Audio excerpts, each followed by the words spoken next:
Those adorable coos and tiny little faces are enough to make anyone want to pucker up. And just about everyone is in the business of kissing babies, from the Pope smooching this little one during his visit here in America and in Cuba to the president and other politicians.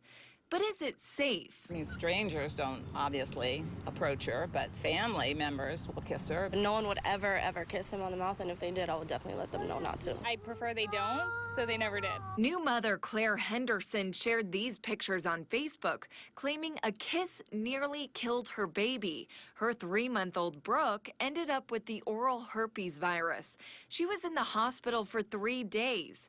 Doctors say while it could happen, it's rare, and infants can only get it from someone with a cold sore, not just from saliva.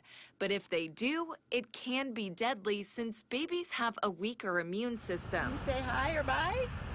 Now a grandmother, Bernice Craig, remembers her son had it. He looked terrible.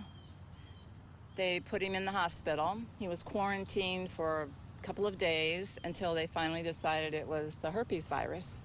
And the pediatrician said this will never happen to him again. Doctors recommend keeping babies away from public places for the first 2 months of life. And moral of the story, before someone slaps a wet one on your kid, make sure they don't have any symptoms, especially a common cold. Well, doctors also warn not to let your child share eating utensils or drinking glasses because that can spread all sorts of viruses as well. Lindsay?